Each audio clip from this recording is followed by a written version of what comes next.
Camera.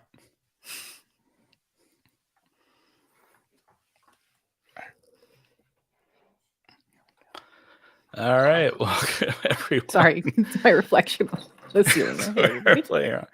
All right, much smoother start than last time. Thank you so much to our colleague Chris, who is co-hosting here in the background and running everything for us behind the scenes. So welcome everyone. My name is Michael Vaughn. I'm an adoption and education specialist with Open LMS. I'm going to turn it over to Amy here to introduce herself.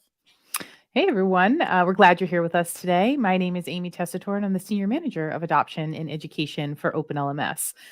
We are super glad that you joined us today to hear a little bit about some of our favorite EdTech tools. Yeah, absolutely.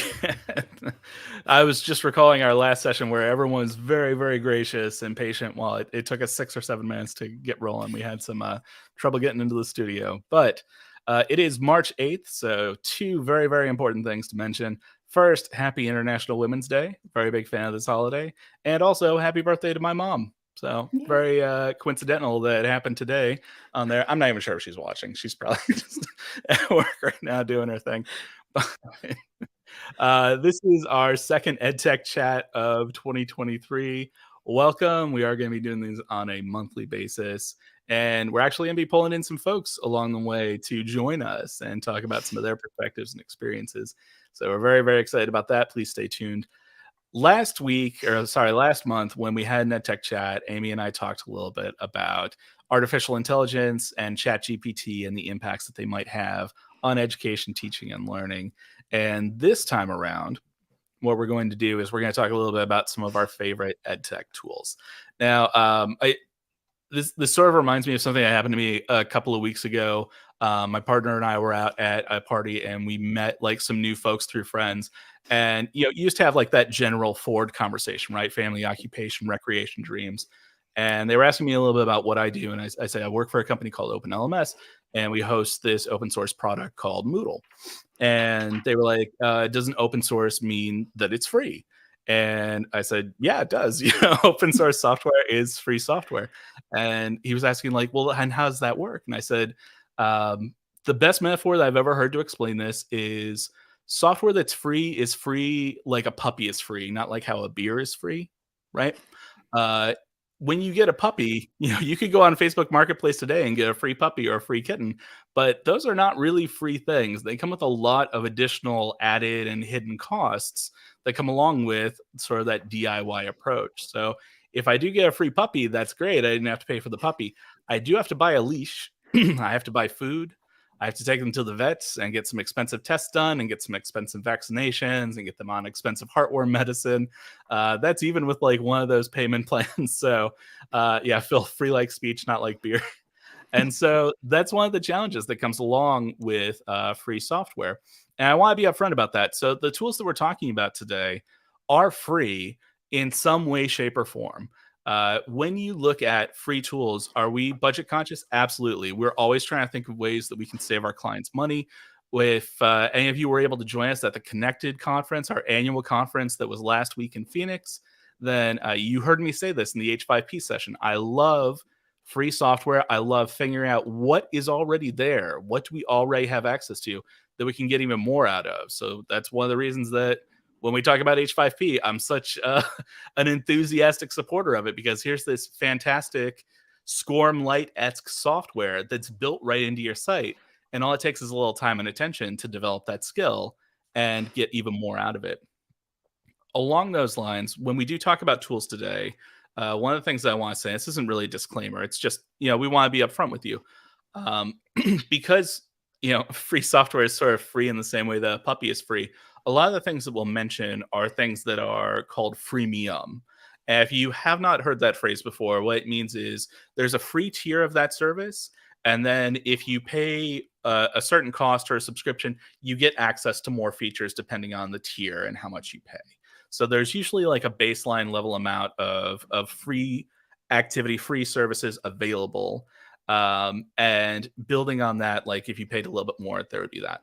There are also some things that we're going to mention that are functionally free. And by that, I mean, if software is already provided to me through my employer and I happen to be able to access an additional feature that I may not be aware exists, that is functionally free for me. I'm not paying anything additional to access this feature. It's just something that I may not have known existed. So that's essentially what we wanted to talk about. um, with those free platforms, there are pluses and minuses. One hand, it's great to have something that is budget friendly. Absolutely love that. On the other hand, there is a cost associated, and usually what that cost means for you is the cost of your time. So if you're an instructor watching this and you find a free platform or service or software that you want to use with your learners, very often the time cost associated with learning to use that thing is on you. And your IT department is very unlikely to adopt the training and support of that product. So if you use that with your learners, you're responsible for learning it, but you're also responsible for teaching them to use that software or service or platform. Right. And you're also responsible for providing support for it, right? So there are all those things that go into it. There is also the opportunity or possibility. There's also the issue that sometimes free services are positioning themselves to be bought out by larger companies, at which point they will no longer be free. There will probably be a cost associated with their services, with rare exception. And I'll give you one of those rare exceptions today. So while we are talking about free things, we also want to be upfront about the fact that while we love free software, while we love free services and platforms, there are always trade-offs that come along with things that are free, right? Sometimes it's you're helping improve their product by using it. Sometimes it's that they can advertise a little bit to you better, which is why all social networks are free, right? They Mhm. learn a little bit more about you, and then they figure out how to market to you more effectively when they sell ads. So with that in mind, we are going to talk about some free stuff, but most of it is freemium. So there's a free tier, and then there's a little bit more that goes along with that. So again, we like to be really upfront with folks when this comes along. I'm going to go ahead and get a screen share going up here. All right. And a couple of things that I wanted to share with you that I think would be pretty interesting. And ironically, I'm going to stop my screen share just so that you can see me for a second. One of the first pieces of software that I want to talk about is one of my favorite utilities, and I use it very frequently. I use it on calls like this. I use it in webinars. I use it when I record instructional videos for learners. And that is an app called Camo Studio, Camo Studio. This is a free app for Windows and Mac. It has a corresponding mobile app for both iPhone and Android. And what it does is it lets you use the best camera that you probably own to its full potential. And most of you have webcams built on your laptop. Right now, I am using the webcam on my laptop. And I'm going to be honest, it's not good. Like I'm washed out over here. The webcam is right where I open my laptop. And so there are a bunch of fingerprints and smudges and things like that. So it's not a very clear view of me. What Camo Studio lets me do is it lets me take what, again, is probably the best camera that I own, and the best camera that most of you own, which is your phone, and use it as a webcam instead. So what I'm going to do is while we're in here, I'm actually going to switch over to Camo camera and see. I'm sorry. Every time I do that, it's just such a stark difference. Like this is okay. So built-in webcam here, right? And then we're going to switch back over to Camo, which is using my phone. Every time I look at it, it makes me laugh so much about how it is. So I can even control the exposure a little bit here. I'm gonna go ahead and share my screen so that you can see me twice. We And shared this Michael, out of the this comments, by the this way. just plays into what you always talk about, right? Which is Mhm, that you have the single best camera you have ever owned in your pocket. mhm. And we take that for granted, right? We take pictures of things, we do our selfies and things like that, but we never really, I don't think it occurs to most of us in this industry that that camera is perfect for recording your instructional type stuff. Mhm. Whether it's, you doing something through Camo Studio or otherwise, way better than any camera. It's better than the actual laptop camera, better than the external camera that I added to the laptop because that was a better quality camera. Um, just amazing, really, to think about how underutilized this piece of tech we carry everywhere with us is. It's absolutely phenomenal. And I will say as a baseline, what this will let you do is it will let you take your camera and or the camera on your phone and use it as like a 720p webcam, which is actually it's still pretty good. Let me go ahead and bump this down to 720p. So still much better than it was with my built-in laptop camera. Now this is mounted above my laptop, so I need to angle this a little bit differently. But I can do full 1080p in here. I can actually record videos directly through this app, which is something that I love. And it gives me a lot of control over what I do. So right now it's using like, I could do this as normal. You can see all the Lego kits on my shelves there. You can see like the little Lovery kit plate that my daughter's left on the rug. Uh, but I also have like a little portrait mode that I can just kick in that I really like. I like the basic portrait a little bit more. It's nice and soft. And what I like about this is I can use it as a webcam in any app. It's worked flawlessly for me, regardless of where we are. It works in StreamYard, which is what we are in right now. It is something that I've used in Google Meet, in Zoom. I've used it in QuickTime when I record quick videos. And what I love about this is they've expanded it quite a bit. So this started off as a Mac and iOS only app, and now it's available on Mac, it's available on Windows, and there's also an iOS and an Android app. It's a pretty simple setup. It even works wirelessly now, but basically you have a companion app on your phone for Camo Studio. Again, iPhone or Android.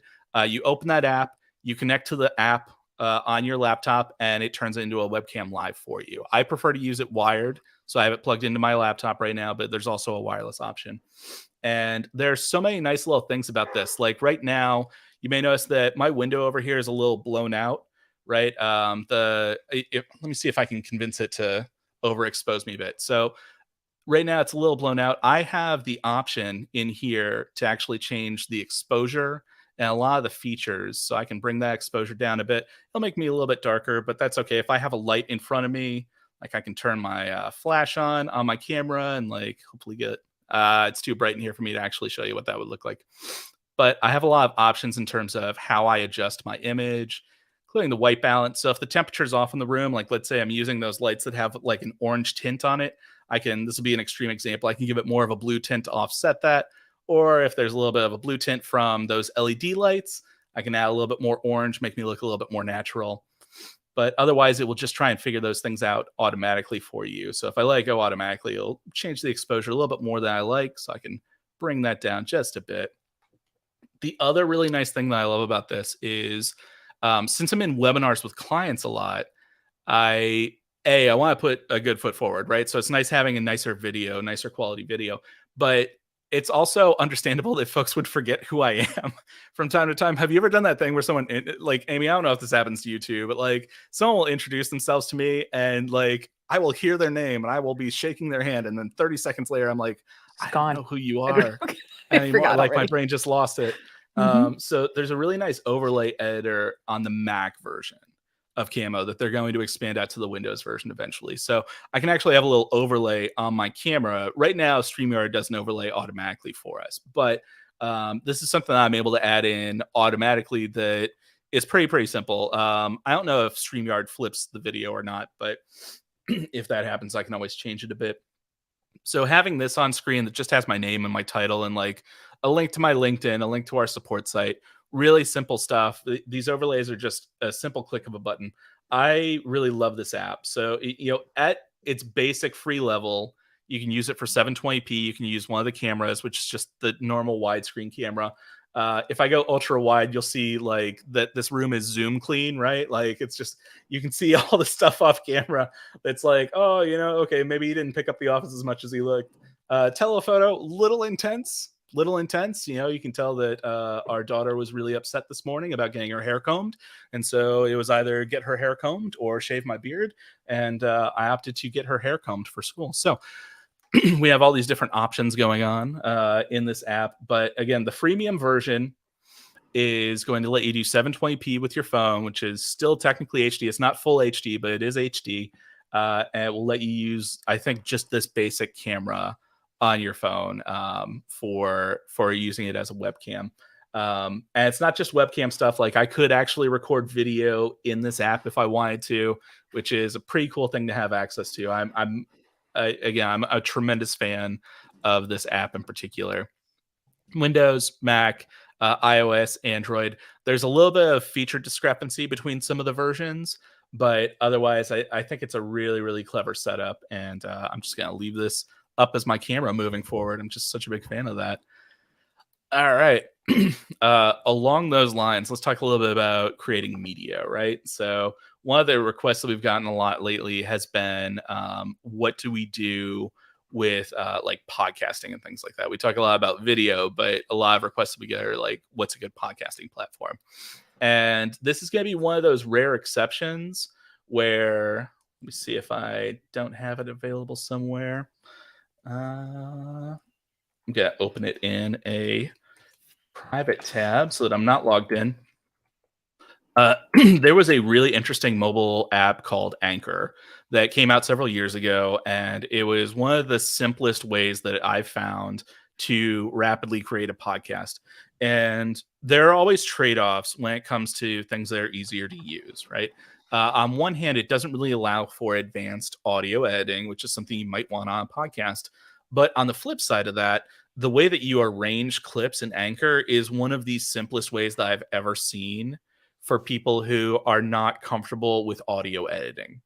It treats it more as like if you were just stacking Lego blocks on top of one another. So that's sort of how it treats content development on this app.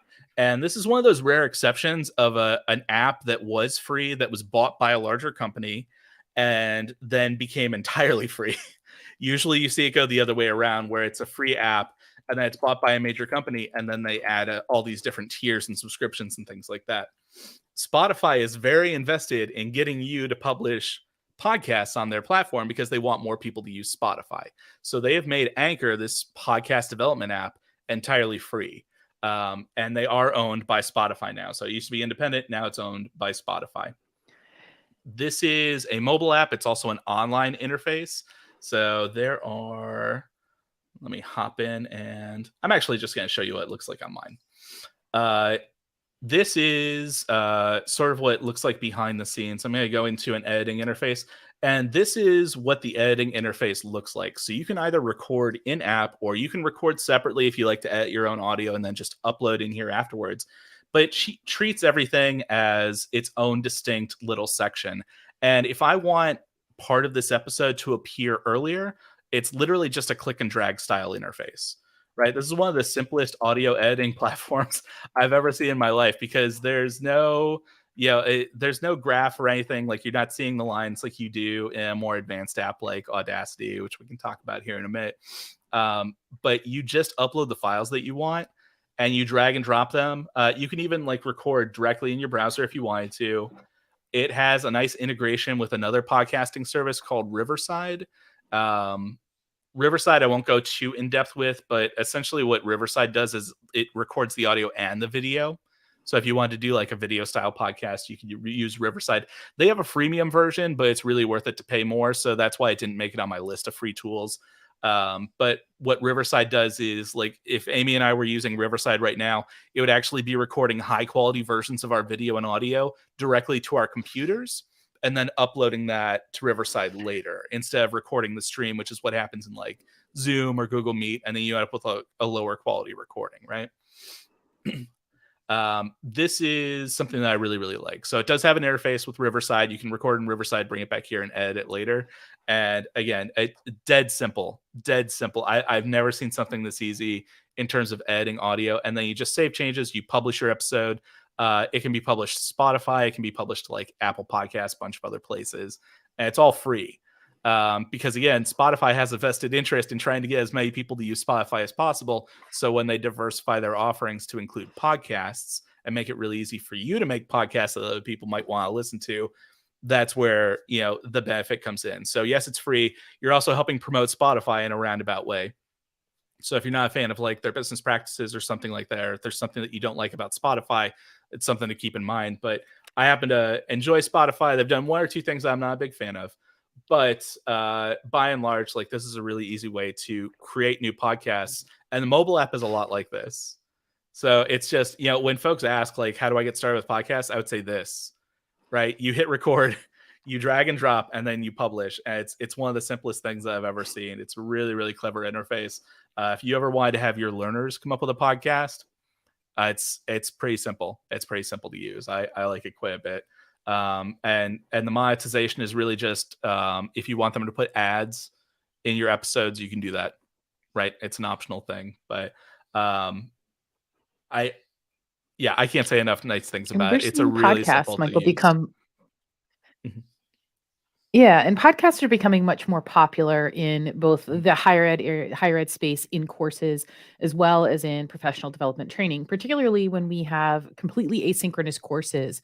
We're seeing people bring these elements of podcast in because it gives a sense of feeling present. You feel like you're connected to someone, but also because they're a really easy thing to do on the go. And we know that when people are taking asynchronous online courses, this is something that's super important to them, which is to be able to access that content and that course, that information anywhere. So we're seeing more and more podcasts pop up in courses and in professional development settings. And so, having a tool like this that's free is freemium is really helpful. But yeah, always cognizant of the fact that when you're using this, you really are helping to develop the Spotify roadmap and product. So Yeah, there's keep always that in mind. that cost associated with a free platform, right? So we want to be upfront Yeah. about what those are. Mhm. And usually, sometimes with like services that are paid, in defense of paid services, there are some that I feel like charge way too much for what you get. But usually, you don't have to worry about those extra hoops or extra strings that might be attached to something free. Now, Mhm. I won't go super in depth with this next one, but if you do prefer to record your own audio and you want to edit your own audio before it goes into something like Anchor or like a video recording, one free audio or creation tool that we really, really like is called Audacity.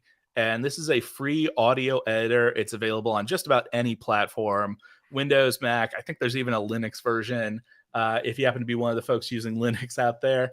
And it's a pretty advanced audio editor. It can be as simple or as advanced as you need it to be. And this is my go-to when I edit audio for videos that we record for work. So I was listening back to one of our EdTech chats, like our EdTech chat from last week, which I'll go ahead and include the link in the chat for Chris to drop over there. But I was listening back to this and it records the audio. And since it's recording the stream, it's not always the highest quality, right? Usually, what would happen when I record a video is I will export the audio separately. I'll process it in Audacity, and then I will go ahead and reattach it to the video. Let me give you an example of why I do this. And I'm going to have to temporarily stop the screen and then try and share again. I'm wondering if... Okay, I need to share a tab and share audio. And I have to go through a couple of extra steps to share this particular window so that you can hear sound as well. One of the things that I really like about Audacity is it lets me clean up audio when I have background issues. So there are two or three things that usually happen with me. One is sometimes there's some background noise. Like a lot of folks have air purifiers in their home offices, or there might be like the HVAC is running. Right, for me, the outdoor unit is right outside my window. So every once in a while, there's like that in the back of my recordings, which is Or you kind just of have a annoying. really loud fan on your laptop. Yeah. And so I have an excerpt of audio here. Of course, there's going to be problems playing the file because I'm trying to do it for a live demo. Let's see if I can actually pull this off. I'm going to turn this down just a smidge. Many But reasons what I why want you to listen companies don't to advertise jobs. is there's a hum in the This is where background. we want to help you to learn about and understand how to access. So there's a bit of a whoosh in there. The microphone that they used was probably an omnidirectional mic, or it was the camera mic instead of something a little bit closer. Like usually I recommend having a lapel mic. It could be wired or wireless. But when you capture all that extra noise, it can create some background. So what I can do in Audacity is I can tell it like this is when it was supposedly quiet. So it has a baseline to work with. It knows to basically mute anything that is that loud or quieter. And so all I did with this audio was I just did noise reduction. Reasons why companies don't advertise jobs. And This hopefully is you where can we hear want the to help you difference. to learn about and understand how to access. So it's something really simple you can do. It is an advanced app, but there are plenty of resources online because it's open source. So it's really, really easy to work with. And I even have some workflows that I tend to use. And you can record, basically, like tell it, I want to do these things in this order. So it's not just noise reduction. You can run equalizer over top of it, sort of like you would with your own music. If you were listening to music in an app, you get a lot of control there. So again, not going to spend too much time on Audacity. There are plenty of resources out there, but it's a free open source tool. It's available for Mac and PC.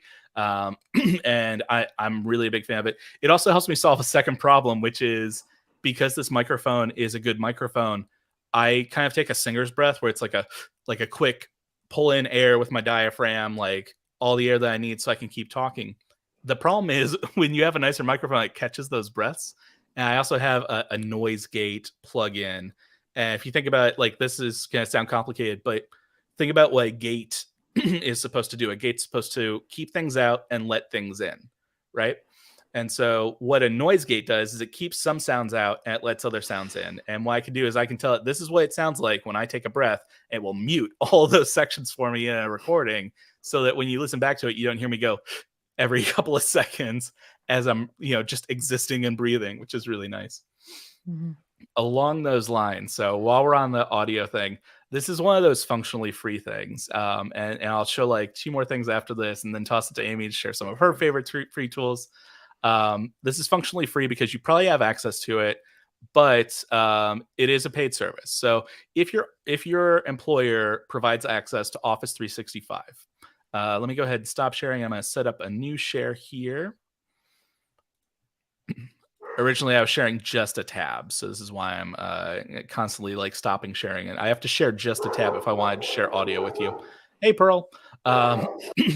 So if you have Office 365 and you have Word Online, there's a feature that a lot of people don't know about. So one thing that's really important to Amy and I is making sure that our content is accessible to all learners.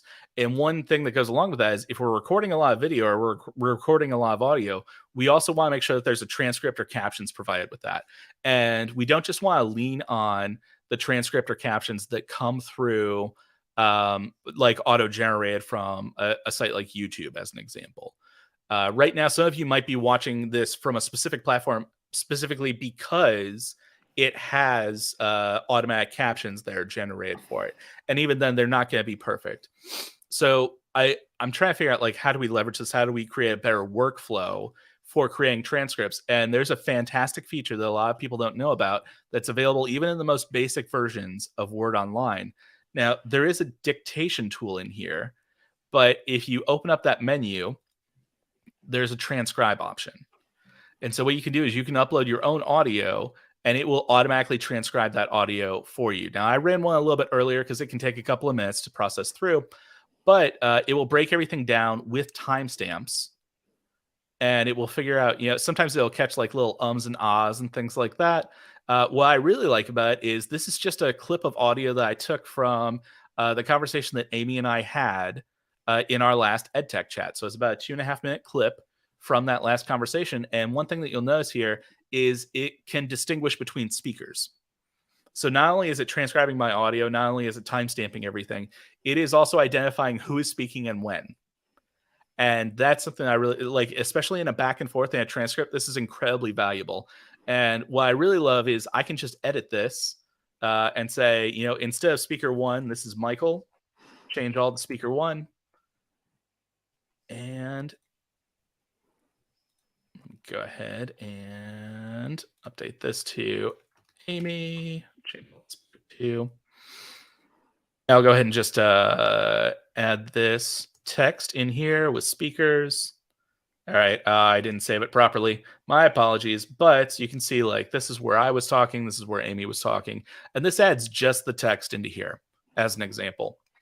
It also adds a link to my audio file so I can download that again. So as part of my process and workflow, since I can share this with other people in Office 365, this is like really easy to do. And since I'm already familiar with editing text in Word, all I have is just going through my transcript here. The nice thing about having the transcript is now the transcript's ready to go into my course. Or if I'm using something like YouTube, which is what we use for a lot of our training videos, I can copy and paste this transcript into YouTube's subtitle captioning editor, and it will automatically timestamp it for me. So that's just something that I really, really like. This is something that I pay for out of pocket. So like the monthly subscription to Office 365 is like $6 or $7. So that's something I do. But if your company provides Office 365 to you, you already have access to this feature. It's really incredible. It does a really nice job. I very rarely have to go in and change a lot of things. Sometimes I will clean it up a little bit. Like here, I said the word you twice, which sometimes happens. You're just talking, right? I can see that I use the word so a lot as my transitional phrase. Apologies, I'm still getting over some asthma from being sick. We have an agreement with our daughter's preschool where we give them half our money and they give us a new disease to try every other week. But you can see sometimes I repeat words and things like that, so I can easily clean this up. And then I've got my transcript. It's really fast. It's a really, really nice workflow. Yeah, and I think, Michael, the thing here is we're showing this particular thing that we use, but any like speech to text that you have, I mean, if you could make it work in a Google Doc or somewhere else, works really effectively. And we said we weren't going to talk about H5P here, but I have to give Michael a shout out. He likes to take these transcripts and put them in an H5P accordion activity and then embed that underneath the actual video of something. So people have the option to expand the transcript and have it there on the same page, or to, close it and just watch the video. But we can also, use it for captioning. So we can have both transcripts and captioning from the same document that we've created here. And I think that's really important when we talk about accessibility in EdTech, because things accessible, but it seems insurmountable. It seems very overwhelming to get to that point. And here's something that they have easy, very little setup.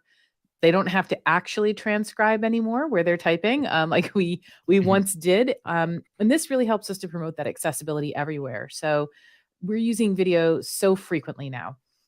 It's really important to make sure that we have these options and that we're showing people what's out there for them.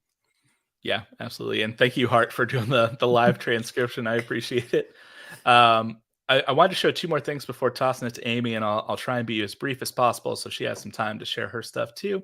One of the free tools that I was really surprised has become such a big part of my day-to-day work has been ChatGPT. And we went very in-depth with the consequences of ChatGPT, some of the drawbacks in our last EdTech chat, which I believe the link to that was pasted in the chat a little bit ago. So we do encourage you to watch that because we don't have time to go through all the pluses and minuses.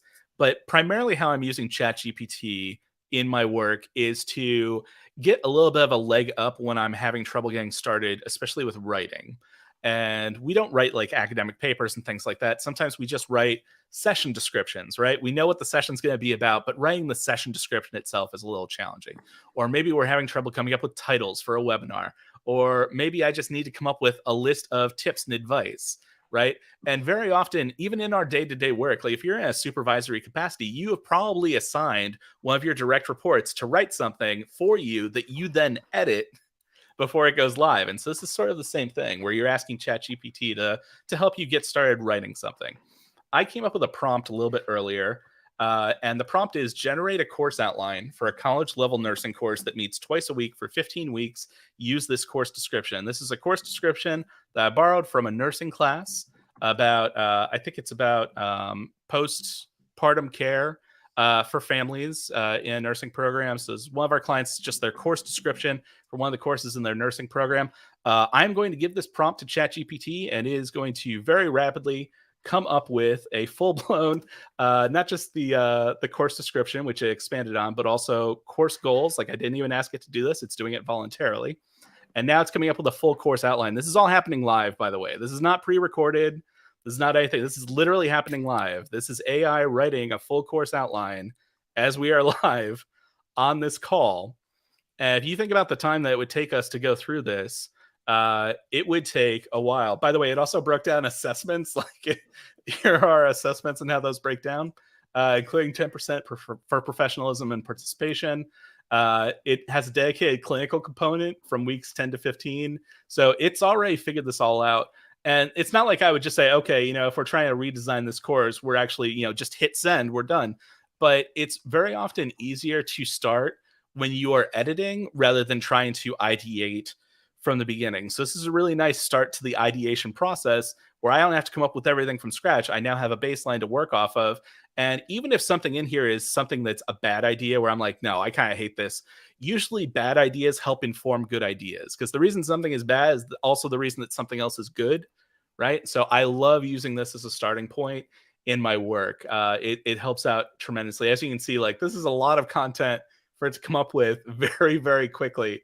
All I said was come up with like a course outline, and it came up with goals. It came up with the outline. It came up with assessments, and it's just a remarkably clever tool. There are some drawbacks that come along with this, and again, I do encourage you to watch last month's EdTech chat, where we really went in depth with what some of those are and where the pluses and minuses come in. But that's one of my favorites right now, and that is a freemium service. There are additional tiers that are available for that. And yesterday, Michael, I just want to, while we're on this topic, yesterday, Salesforce introduced a ChatGPT app for Slack. So if you are a Slack user, there is now this app that you can connect to Slack. And what it can do is it can create summaries of what's going on in individual channels. And so last week when we were away, Michael and I were both away at a conference, we were not able to keep up with Slack. That's something that we use here internally. And so when we came back, there was so much to read. And yesterday, this app was released, which is going to allow for summaries of things going on in channels. And I think that's a great application of ChatGPT, is being able to pull summaries like that. One other thing I'll mention is Michael and I were giggling a little earlier in the week because we both saw on Twitter that a teacher had posted that they were pretty sure they were reading their very first student submitted essay that was actually generated by ChatGPT. And all they had to say was, listen, teachers, you do not have to worry. You will know it when you see it. And I would agree with that. Our experiments with that made it very obvious to us. But definitely, yeah, check out last month's EdTech chat where we really got in depth with ChatGPT. Yeah. I want to be mindful of time because I'm cutting into Amy's time here. So I was going to go a little bit more in depth with Canva, which is a free desktop publishing app. It can do all sorts of things, like any type of document or image you can imagine. It has a template for it, and it's free forever. Like, they have a free tier. Then they have like team versions. If you're a K-12 teacher, they have a higher tier that's available to you for free. You just have to verify that you're an educator. One thing that I will mention about this, since we just talked about ChatGPT, is they've added in a new feature called Magic Write. And what you do is you give it a prompt, and it will use ChatGPT to generate from that. So this was a document that I had started to create from a template called Design Best Practices. This would be like for an internal design document, like a branding style guide for an organization. And the prompt that I gave it was generate 3 best practices for each of the following topics: logo, color, typography, photography, and illustration. The context is this is a corporate brand design document, tone, semi-formal. And all of the text that you see here, like the logo, color, typography, ChatGPT wrote all of this. So all of those options, it generated everything for me. I didn't have to do a thing. So this gave me a baseline to work off of if I needed to rapidly generate a document. This is just another example of how this is being more and more ingrained in our day-to-day work. But I'll go ahead and stop sharing here. I've taken way too much of Amy's time. So sorry about that. But I wanted to turn it back over to you to share some of your favorite free EdTech tools as well. Absolutely. Well, thank you. I think we have learned here that we've got a lot of great tools at our disposal, right? And I know Michael was like, oh, I won't get into Canva, but I will show you just a little bit of Canva because I actually had that brought up. So hopefully I am sharing my screen. I am. This is an example of something we created a while back about solving the problem of student success in online classes. And this is a template in Canva. This looks like we had a graphic designer or someone who is designing for us to create this, and it's not. It's actually a template. We just popped in. Some of this is clip art that's contained right in Canva. Super slick way to make some interesting things. In terms of, let me see if I can back out of this. There we go.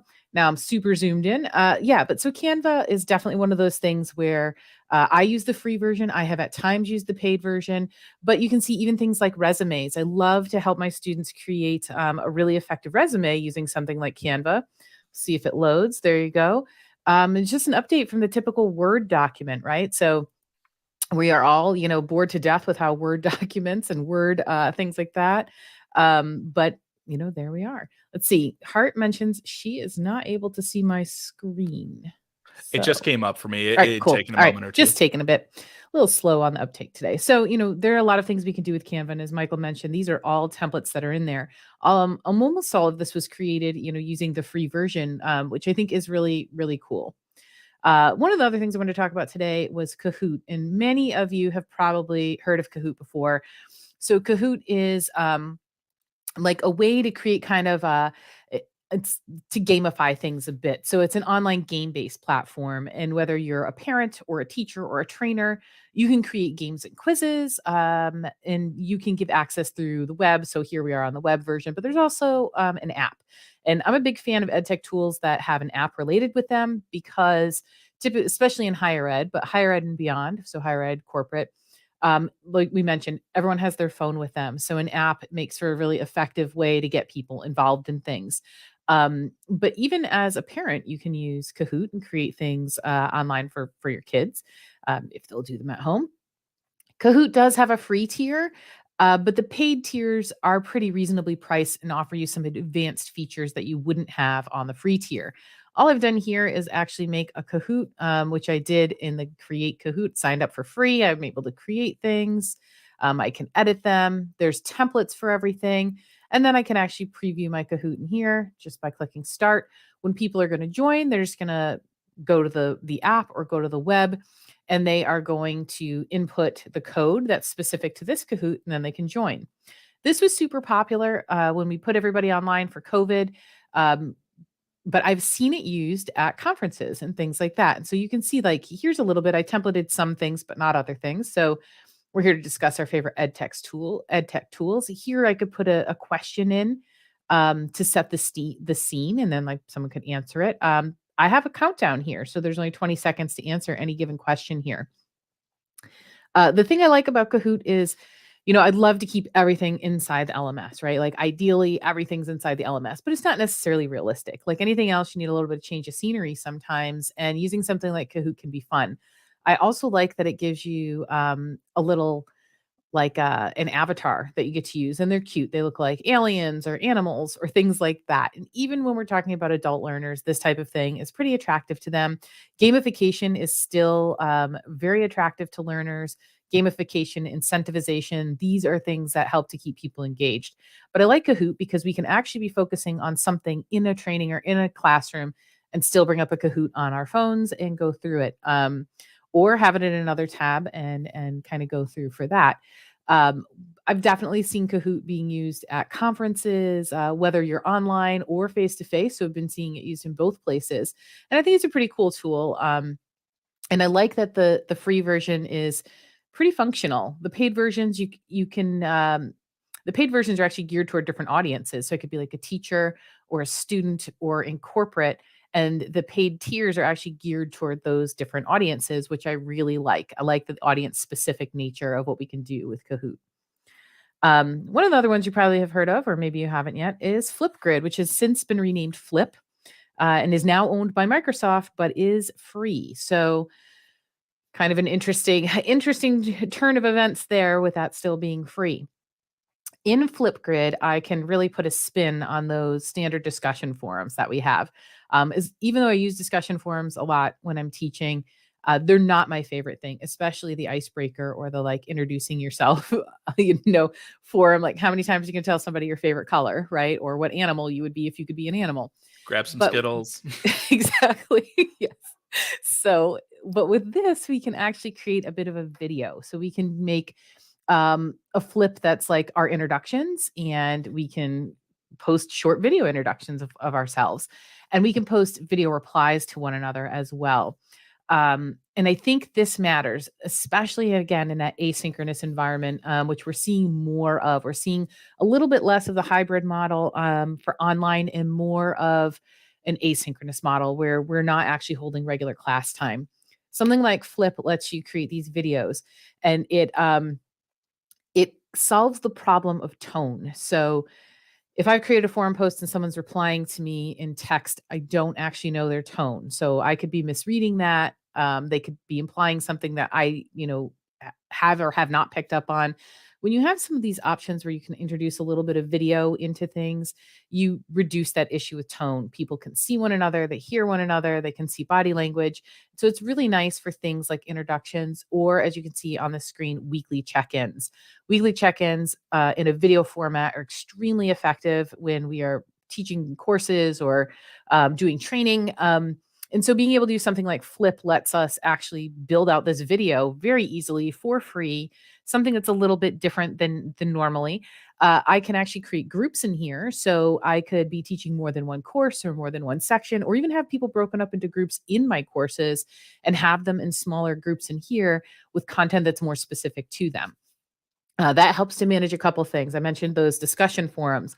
One of the things that we're seeing that's becoming a bit of a hurdle to get over when we're talking about asynchronous courses is that we're not capping necessarily the number of people in them the same way we do in face-to-face courses. So if you've ever had to, scroll through a forum with 50 people posting in it, it's just a lot. So in here, I could actually break things down into groups. I can do that in LMS too, but I can do it a little more effectively in here in terms of being able to have video that's targeted to different groups and letting people respond to each other. So Flip, formerly Flipgrid, is one of my top picks here for EdTech Tools. Really like that it is free still, and that I can arrange my videos in here, and I can engage others in that video use. Which kind of comes back to what Michael was talking about at the very beginning, which is why it is important to know what your best camera is. So again, Flipgrid, I can make these videos right on my phone, which is fantastic because it is the best camera I have. But also, many of my students are used to making videos on their phone, whether it be because they're posting TikToks or they're used to doing Reels or whatever the case may be. They're pretty adept at creating video. I think of my own kids; they're always creating videos of themselves talking about something. So definitely something where we meet in the middle, where I have the things that I've been doing from a teaching perspective. My students often are very versed at creating these videos, and now we can kind of bring those two worlds together. And Rob just said in the comments that his chemistry class went from 18 people to 30 in the online version. And Rob, that's what we're seeing everywhere, is that we're putting a lot more people into the online versions of courses. And so how do we manage all of that? And things like this are really helpful. Also, I love your dog, Rob.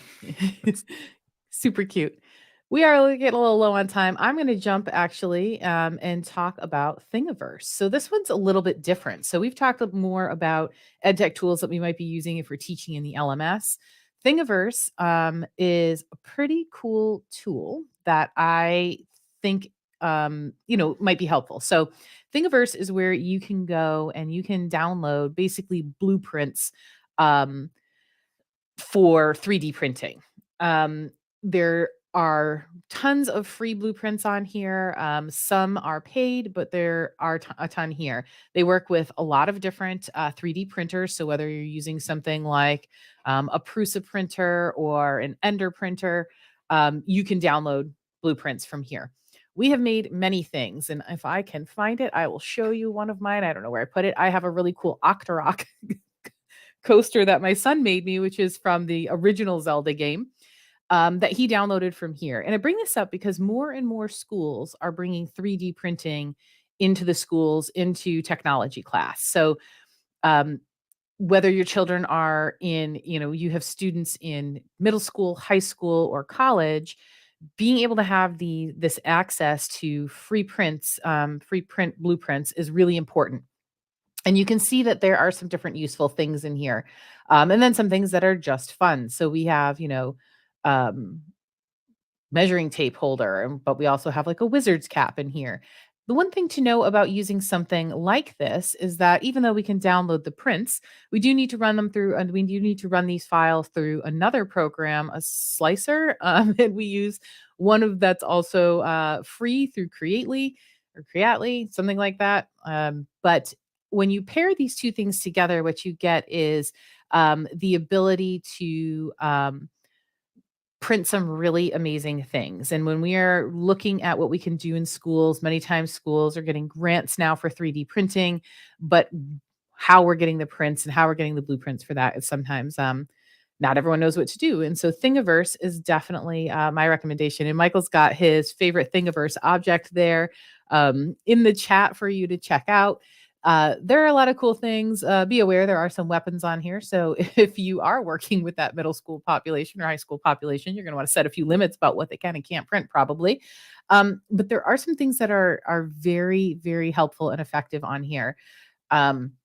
And also just some things that are cool. So if you are looking at getting into 3D printing, or you are looking at your institution is looking at getting into or expanding 3D printing, I definitely recommend that you check out Thingiverse. I guess not quite an EdTech tool, but kind of, because 3D printing is being brought into curricula all over the place. So we're seeing it as early as elementary school now. So Thingiverse is definitely something that I like, that I'm actually spending a lot of time on right now, since my 12-year-old is really into 3D printing right now. So those are like my big things: Flip, Kahoot, Thingiverse. Those are ones that I like quite a bit. I think that what we have here today, Michael, and looking at the different tools that we've picked, is that many of our tools actually fit well together. So I talked about Flip and I talked about Kahoot, and in those, video plays a big part, but accessibility is super important too. And so, Michael talked about how we can create nice video, how we can create transcripts. That podcast piece is critical right now. We have heard, Michael and I have been attending some different things, events and things over the last month or so, and podcasting has come up in every single one of them. Which is funny, because when I think of podcasts, I think like that was really popular a couple of years ago, and now it's coming back again. And we're seeing platforms really expand there. But Michael made a mention of something that I think is really important when he said, you can have your students, have your learners create podcasts. When we look at our EdTech tools, part of what we look at here is, how do we differentiate things? Like, how do we create a differentiated learning environment? Kahoot is a great way to create a gamified quiz. And, Canva is a great way for people to produce content in a really fun way. Flip is a new take on the standard text version of a discussion forum. We're bringing in video. So as we look at that, podcast is another way to differentiate what we're doing, either in how we put that content out or how we let people show us what they know. So yeah. And what I think is always interesting about this, Michael and I like to enter into these chats by individually picking out like our favorite things. And then we usually meet right beforehand. And it was funny that our lists were actually very similar, along similar veins of thought, which I thought was pretty interesting for this. Because we both have such a hand in the ed tech world, I thought we would have really different things that we were thinking about. And actually we didn't. We had a lot in common there, but I think we saw that everything flowed well together and could be used together. And I thought that was pretty cool. Yeah. I really love when the free stuff starts to blend together into a larger workflow, like recording the audio, maybe in Camo Studio as part of my video, and then editing it in Audacity so that it all comes together. There's a ton of free stuff out there. One thing that I didn't add on the list, because it would be very overwhelming for me to show you here, but there is a video editor that actually got its start in social media. It was really popular with like TikTok and then Instagram. But there's a free video editor called Capcut that is surprisingly fully featured. I'll see if I can grab the link for Chris to toss into the chat. But it's very much an all-in-one video editor. It is free, which I really, really appreciate. Let me get back to my tab here. All right, there's the link. And they have Mac and PC versions. They have mobile apps, so you can edit on your phone. But it does have a lot in terms of its actual like video creation tools. And it's not the only free video creator out there, but this one is relatively easy to learn to use compared to some of the others. So I would put it a little bit closer to iMovie in terms of ease of use, rather than something that might be a little bit harder to reconceptualize for video development. Something like DaVinci Resolve is also free, but it's a different style of editing that might be a little uncomfortable for folks if they're just getting into what they can do. So this is built for like quick edits, mobile, but they've got a lot of features in there that I really appreciate and enjoy. And I've been spending more and more time with it lately. So it's just cool how all these free things, like they all just start to blend and flow together, like you were saying, which I really, really appreciate. I was hoping to add to the Thingiverse, because it's such a great resource to have all these free 3D prints out there. It's really got a democratizing effect because 3D printers are relatively affordable at this point in terms of budgets, and the plastic, like the filament spools, can be a little expensive, but in terms of what goes into an actual build, most of those 3D prints aren't fully solid on the inside. There's like a hexagonal shape to give it some structure and give it some stability, but it's mostly hollow on the inside. So you're not using a bunch of plastic usually to print something. And yeah, perfect. And so what that means is you can get access to things that would cost hundreds of dollars, if not thousands of dollars to buy. And one of my favorite examples is you can get some anatomical skeletal models, like anatomically correct skeletal models from Thingiverse that you can print out and have to provide to your students. And usually those things are easily hundreds, if not thousands of dollars. There's one that's like a model of the pelvis, and it's actually designed in a way that allows you to implant magnets into the build so that it all just kind of snaps together, but you can take it apart easily. So that as you're like dissecting and learning more, you can actually like interact with this in brand new ways. And it costs maybe $3 or $4 worth of filament to print out and just several hours. So it's really cool to see what some of these services are capable of doing, because I know it seems like, oh, here's just like a catalog of stuff, but the impact of that stuff is really, really big, like surprisingly big, because of the fact that it's free. Yeah, I agree. I really am a fan of 3D printing at this point for several reasons. One, for what we've talked about here, which is a way to bring resources, models, and things into your classroom or into your environment for a relatively low cost. I also think it's a fun way to help bring the different aspects of things people learn about together. So, for example, as my children are learning about different aspects of history, they're actually able to like print some things that are related to those things that they're learning in school. And I think that is pretty cool as well. I was showing this example, so I'll make that a little bit closer. This is a vase that my son printed for me for Mother's Day. Didn't take a whole lot of time, very lightweight, but super durable. Sometimes I have flowers in there. Right now, I actually use that as a pen and pencil holder. So, but there are a number of things that he's printed that have been very functional. So we have this. He's printed like things for us to hang headphones on related to our computer. So it's definitely something that's interesting. But it's also cool because as he goes through and slices his prints and resizes them, and he starts to figure out, well, why would something that's really small take so long to print? Well, that's a more solid print. That's something like, as Michael's mentioning, most things are kind of printed in like a hex pattern to make them not completely solid. So it's been interesting to see how he can, put all these pieces together, kind of the engineering mindset of, I want this thing, I want it to be this size. I have to slice it and make everything larger or smaller sometimes. And then to kind of figure out the different, how long things will print. It's also a great entrepreneurial thing. So one of the things we've done here, my son started printing croc plows. So if you're a Crocs fan, he wear Crocs, he made little plows to go on the front of them. They were a hit. He started selling them, and now he's got his own little business. So, cool little things that you might spark by bringing some of these bits of EdTech tools into your learning environments. I think we're finally gonna break down and do Crocs for our kids. Just because they tell me if you need plows, we'll make them. Yeah, I may have to actually get some from that. I'll be like the first customer. Oh, that's brilliant. It looks like we're coming up on time, so I did want. My goodness, I might have to turn it to you to do the wrap up. My voice is. I got it. Catching up here. Yeah, we'll let Michael's voice rest there for a minute, but. Yeah, we're coming up on time. Thank you so much for joining us again this month for our EdTech chat. We do hold these every single month on the second Wednesday of each month.